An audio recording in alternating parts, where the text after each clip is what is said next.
Welcome to பென்ட்ரை study. நான் கார்த்திக் ராமச்சந்திரன் பேசுகிறேங்க. இன்றைக்கி நம்ம வரப்போகிற டிஎன்பிஎஸ்சி குரூப் 2 அண்ட் 2A எக்ஸாமுக்கான இம்பார்ட்டன்ட் பிடிஎஃப் கம்பெரிஷனை பார்த்துட்ருக்கோம். ஜென்ரல் இங்கிலீஷ் 2012 2024 வரைக்கும் 1800 கொஸ்டின் இருக்குது. இதை நம்ம வந்து டாபிக் வைஸ் படிச்சிருக்கோம். அதுவும் நீங்கள் பார்த்தீங்கன்னா இந்த கிராமர் போர்ஷனில் நல்லா ஒர்க் பண்ணியிருக்கோம். அந்த 1394 கொஸ்டின் எடுத்து டாபிக் வைஸ் படிச்சிருக்கோம். இதே மாதிரி தான் மற்றதும். இதை தவிர்த்து நம்மக்கிட்ட general studies, mental ability, Thirukkural சம்மந்தமான பிடிஎஃப்ஸும் இருக்குது. சரிங்களா? உங்களுக்கு தெரியும் குரூப் 2 and 2A அதாவது லாங்குவேஜ் பேப்பர் ப்ளஸ் ஆப்டிடியூடில் 125க்கு ஒரு 110 ப்ளஸ் ஆகுது எடுக்கணும். அப்போ தான் உங்களுக்கு வேலை கன்ஃபார்ம் ஆகும். அதுக்கு கீழே போனீங்கனாலே உங்களுக்கு வந்து மெயின்ஸ் கிளியர் ஆகாது.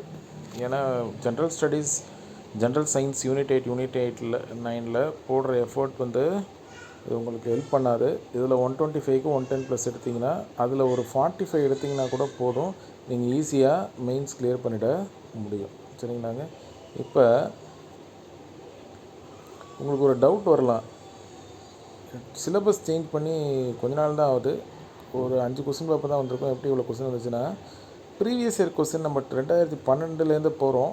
ஏன்னா வந்து கிராமர் போர்ஷன் மாறலை, கிராமர் அதே சிலபஸ் தான்.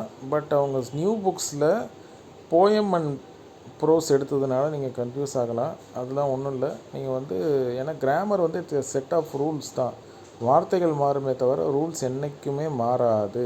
சரிங்களா? ஜெரன்னா ஐஎன்ஜி வரும், அதெல்லாம் யாராலையும் மாற்றவே முடியாது. சரிங்களா? அதனால் நீங்கள் பார்த்தீங்கன்னா அதனால தான் நம்ம அவ்வளோ பின்னாடி போயிட்டோம். நிறைய பேர் என்ன பண்ணுறாங்க, நம்ம சேனல்ஸ் யூடியூப்பில் நிறைய பார்க்குறோம், சோஷியல் மீடியாவில் அவங்க சிலபஸ் சேஞ்ச் ஆனதுக்கப்புறம் இருக்கிறத எடுத்து ப்ரீவியஸ் இயர் கொஸ்டின் சொல்லி போட்டிருக்காங்க. அது உங்களுக்கு கண்டிப்பாக ஹெல்ப்ஃபுல்லாக இருக்காது.